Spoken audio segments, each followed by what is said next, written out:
มาเบิ่งพี่น้องคุณยายสิไปใส่กำลังเตรียมเครื่องเตรียมของใส่สเล็งข้างขี้ต้มเนาะไปมื้อน่ะเต็มหม้อหุงข้าวอุ้ยไปใส่ยายแน่นี่แล้วบ่ให้มันถือขนาดขังลงอาจจะเอางูไปทั้งเจ้าอันนั้นนะอย่าขี้ต้มถึงมันฮอดบ่พากันไปสังฆทานพี่น้องอยู่วัดป่าคึมตำพะบนเฮาไปหาเห็ดนั่นล่ะเพราะเราเคยไปเห็ดลงทานน้องปีแล้วนี่จะเห็ดสังฆทานมาบัดเดี๋ยวไปทางคาบัดเตรียมมันสิถือเจ้าเบิ่งย่อถือขานั่งซาเล้งไปพี่น้องทางมันเปื้อน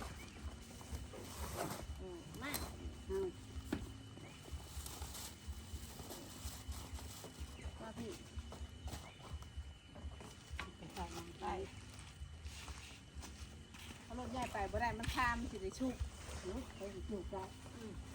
ไปสิชุกได้สิไปเสียเงินไปจ้างรถเขามันยืดดึงอีก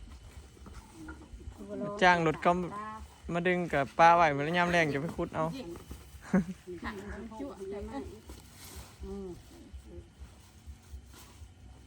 ไปกัน3 คนพี่น้องไป4เนี่ยมันลากคือว่าสิไปคือว่ายังบ่ได้รู้จักสิไปตอนได้เลยสังฆทานเพลเปิดแต่ว่าสังฆทานช่วยได้ไปเพื่อไปเพื่อเอ้าตรงเขาคือมาเมื่อกี้ด้วยเด้ไปเถาปวนตรงนี้เลยทำบุญกันพี่น้องนะไปเพื่อไว้ข้าเจ้าสังฆทานตอนเพลเพื่อไปฮอดนะพี่น้องคุณยายเป็นสาวรุ่นไปเป็นสาววอนเนี่ยมาลาบุญเราสิไปน้ำลังตัวไปแล้ว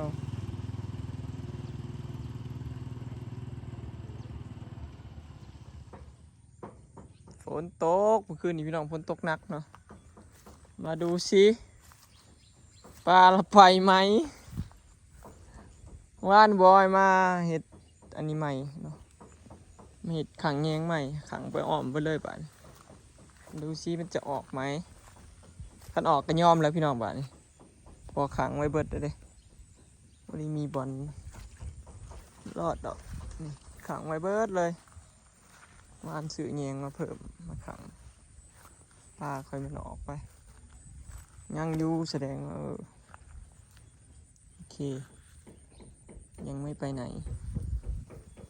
มันไปก็ย่อมนะดอกคืนนี้ฝนตกหนักพี่น้องนักแห้งเลยน้ำเต็มไหเต็มคันหน้าขาดแน่นอนอันนี้นาทีมันบอกนั่นเพราะว่ามันมีท่อระบายน้ำเลยพี่น้องน้ำจากซ้ำเก่านะปกติมันหลาดออกทางขางเลยแต่ว่าท่อมันน้อยมันระบายน้ำออกบนท่านมันก็เลยล่นออกขางน้ำใช่ไหมแต่ว่าปลาเขาก็ยังเห็นบ่อนอยู่ขางไว้เบิดแล้วแหละเงี้ยก็ได้เดี๋ยวสิเอามาเกลือเบิ่งเนาะฝนตกหนักเมื่อคืนพี่น้องช่วงเช้านี่ก็ยังตกอยู่แต่ว่าเบิดแล้วเนาะพอสวยมากกันแดดเนาะประมาณนี้พี่น้องบัดชวนเกิดเข่านั่นนี่เนี่ยออกเลยได้เข่าออกแล้วทั้งนี้ข้าวออกแล้วพี่น้องได้เห็นแล้วบอกเข่าออกห่วงทางนี้ได้เห็นแล้วเด้อออกห่วงเรียบร้อยมาลูกมากินหัวอาหาร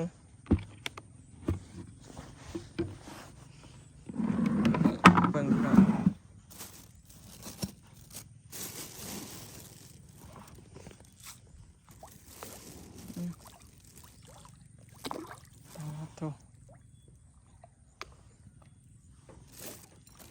แต่ว่าป้าน่ะบ่เห็นพี่น้องป้านวลจันทร์บ่เห็น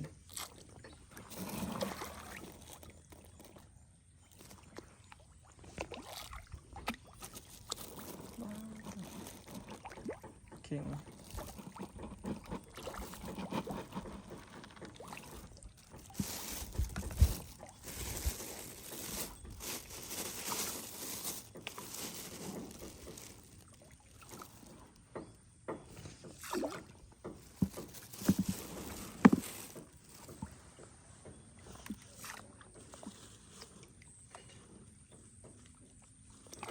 ตะเพียนหน่อยที่เขาซื้อมาใหม่กำลังใหญ่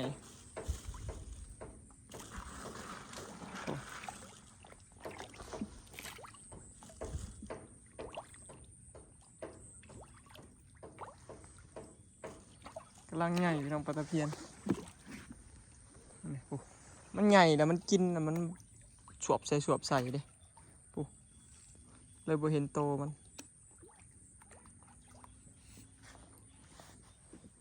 พี่น้องพี่เห็นบ่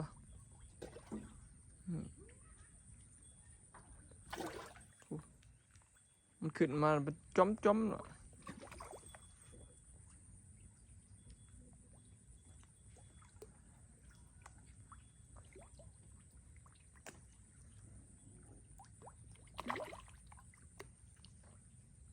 น้ำก็จะเคี้ยวในพี่น้องฝนตกน้ำดินไหลลง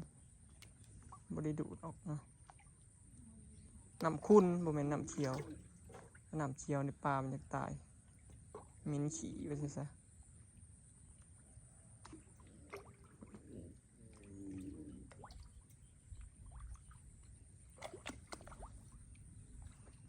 สลายกับปลาเค็งอะไรพี่น้องมันออกปลาอื่นมันก็บ่ค่อยออกหรอกมันมักบืนปลาเค็งเดี๋ยวบอยจะพาไปเบิ่งปลาดุกเดี๋ยวจะงมมาเบิ่งทุนี่พี่น้องมันกินก่อนแล้วนี่บอยก็ตัดหญ้าเกี่ยงไปเลยนะบอยยังสั่งใบตัดหญ้าแบบใบยางเอ็นมันจังสีเกี่ยงครับใบตัดเหล็กมันอยากตัดหินนะแต่เก่าหยางมากคือปลมไปไปแล้วจะพูดมานะโอ้ปลาดุกไวขนาดสวบใช่เรือหาตรงโตนกินไวเนาะพี่น้องปลาดุก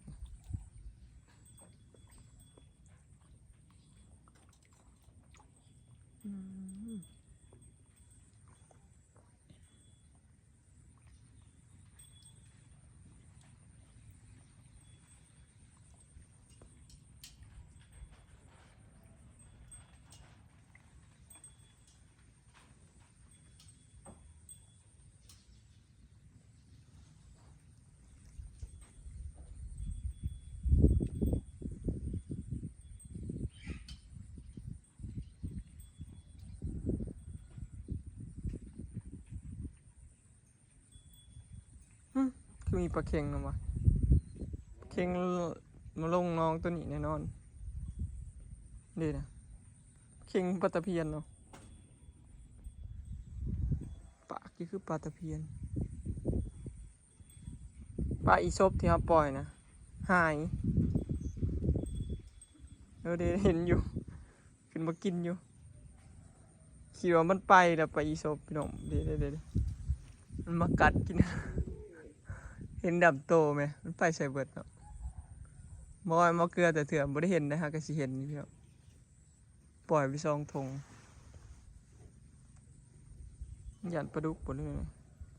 ค่อยสิค่อยๆเกลือพี่น้อง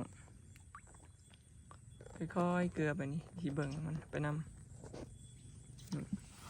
เบิ่งเอาที่มีปลาตัวไหนมากินเนี่ยนี่เข่งเป็นตะปากปลาตะเพียนหน่อยมันน่าสิได้ลูกเลยแหละพี่น้องปลาตะเพียน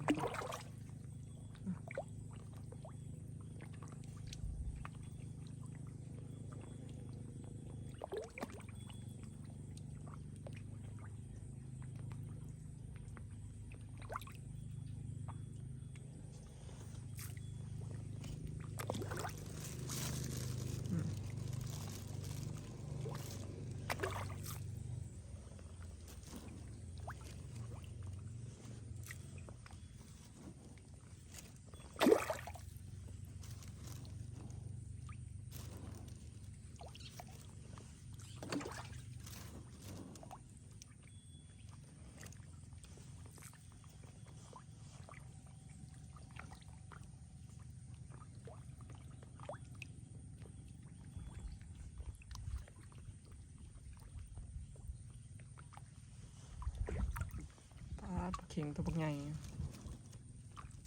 ฟาดจ้ะจักปลายังพี่น้องอยู่ในกล่องนี่นะตัวใหญ่ใหญ่มันเผือดน้ำต้วมบ่อยคิดว่าน่าจะเป็นปลานวลจันทร์มึงเนี่ยมันโดดฉวบบาเดียวเลยจนบ่เห็นโตมันอ่ะแต่ว่าพวกปลานิลปลาเค็งมันกับบ่ได้ฉวบแห้งนะแต่ว่านะปลานวลจันทร์เนี่ยบ่เห็นมากินจักเถื่อเลยยินแต่ปลาอยู่ในกล่องกันสะพานต่วม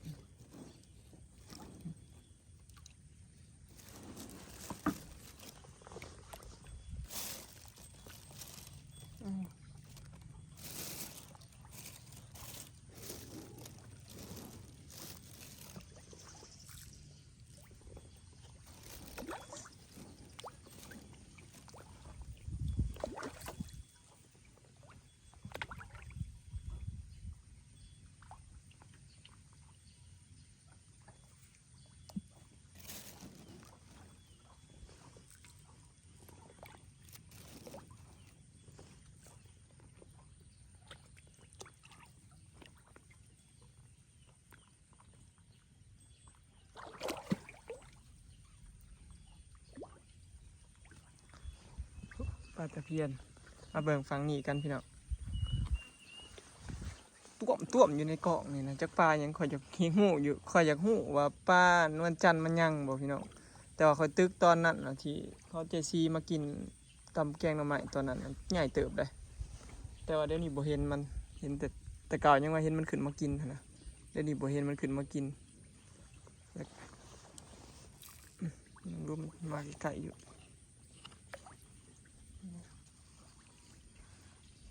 บ่เห็นมันออกเห็นบ่พี่น้องมันต้วมบาเดียวแม่จักปลาอย่างเงี้ยสวบบาเดียวแล้วก็ไปสวบบาเดียวแล้วก็หาย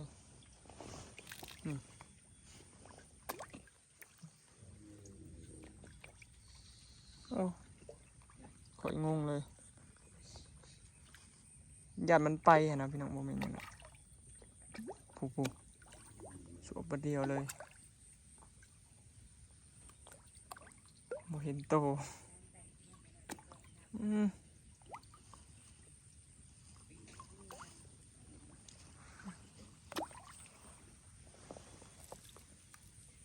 ดีเอามาซ่อมเบิ่งคักเอา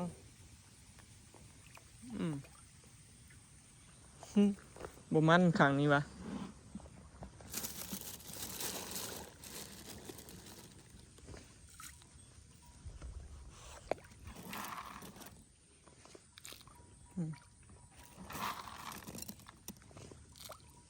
ปลาตะเพียนตัวใหญ่เมื่อกี้ปลาเค็งก็ตึกเมื่อนั่นน่ะปิ้งแซ่บพี่น้องมันหอมเธอน่ะสิเปลี่ยนเลี้ยงปลาเค็งนี่แหละปลานิลบ่เลี้ยงปลานิลมันบ่ใหญ่มันออกลูกเปลืองหัวอาหารปลานิลโมเมนต์ปลานิลมันแท้เลี้ยงเสียหัวอาหารพี่น้องมันออกลูกตัวน้อยๆก็ออกลูกสิเด้บ่ใหญ่แล้วมันก็บ่มันบ่แซ่บคือเนื้อมันบ่แน่นคือปลานิลที่เขาซื้อตลาดเด้ปลากระสังต่างกันเลยว่าเธอน่ะสิบ่เลี้ยงซะเลี้ยงแต่ปลาตะเพียนปลาเค็งส่วนกุ้งข่อยน่ะก็บ่เห็นเลยสงสัยปลากินเบิดหรือไงหรือมันไปหลีซะได้หายเนาะประมาณนี้พี่น้องเกือบปลายามเช้าปลาข่อยบ่มีออมแยงไว้บนแล้วนี่แต่ขางนี้บ่ได้ออมพี่น้องเพราะว่าเป็นทางเขาแล้วก็มันสูงน่าสิบ่ออกบ่มีบ่อน้ำไหลนะมันออกทางนั้นเดี๋ยวสิซอเบิ่งอีกถ้ามันออกสิอัดไว้เนาะ